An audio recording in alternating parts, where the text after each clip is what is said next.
welcome, Nick. Thank you for having me, Ron. Yes, thank you.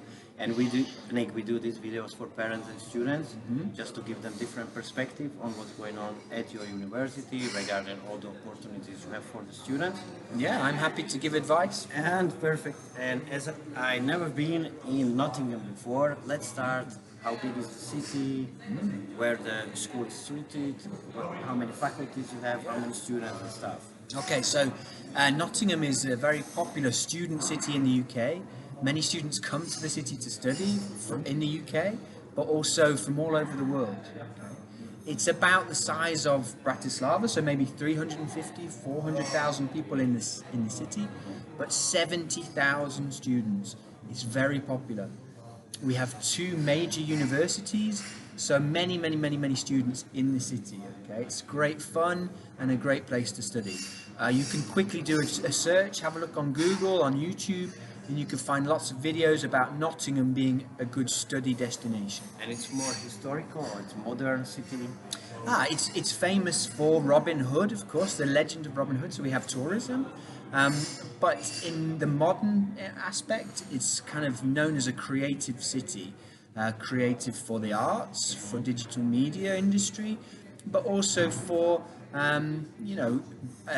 different sectors like finance and bioscience. It has lots of kind of established companies. So yeah, it's about the seventh largest in the UK, something like this, and right in the middle of the UK, in the East Midlands. All right. Since let's pretend I've never been in UK, and I'm a freshman. I'm just starting my studies at NTU. How to get to Nottingham from anywhere in Europe? Okay, so Nottingham has its own airport. But it's called East Midlands Airport. It's shared by the cities around about. But actually, it's very close to Nottingham, just 20 minutes. Okay, so that's East Midlands Airport, and this really flies to a number of European cities. I think Bratislava, I think Vienna, so very well connected to this area. But other than that, Birmingham is a good option, just 40 minutes away. London Luton is very popular with students. It's the northern side of London, and actually it's about an hour and a half to 2 hours to get to Nottingham by coach or train. No problem. Right. Okay, so we covered the size, the population, how to get there. And since I will be studying there, so we've been speaking before 3 faculties around the city, where they are located. One is in downtown, right? Business faculty? Yeah, so this is correct. So the university is split over 3 sites or campuses. The major campus is a downtown city campus. This is the business school, the law school, the School of Architecture, the School of Art, the School of Social Sciences. So many students enjoy the experience of living in a big city, close to the shops and restaurants and bars, but also close to the library and the services of the university.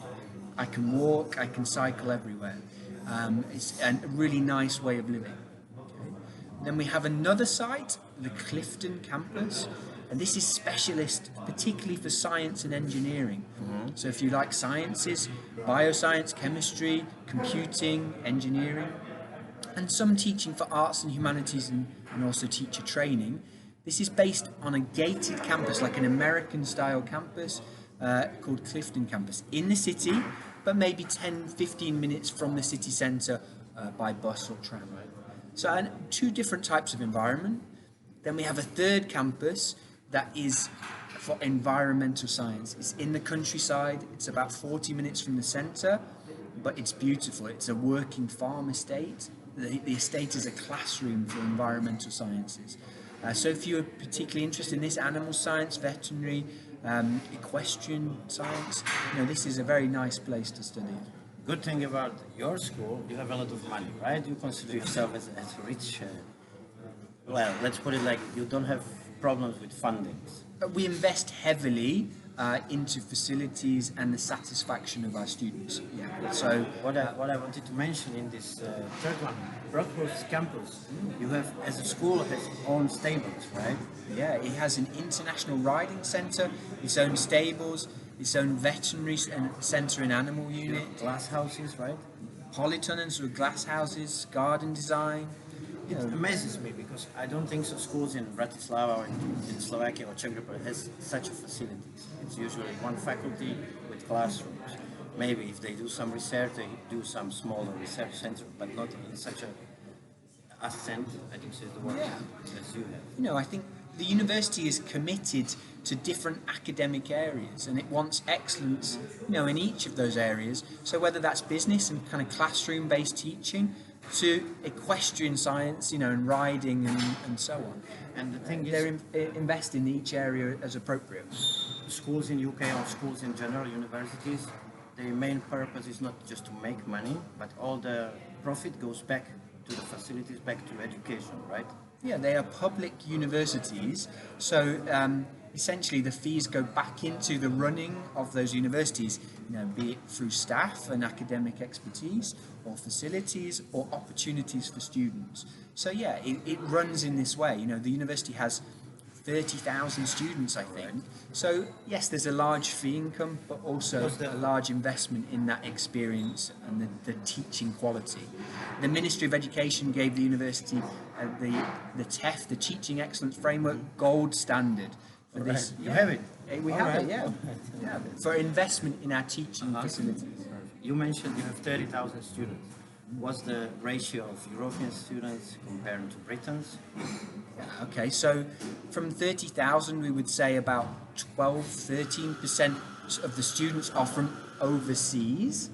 And this covers 150 nationalities. So it's not just Europeans, it's people from Africa, from Asia, Right. from the Middle East. And this diversity really helps improve some of the prospects for our students as well, of any nationality, because it's a global university. On the other side, this is a very good point that actually it's high percentage of British students there.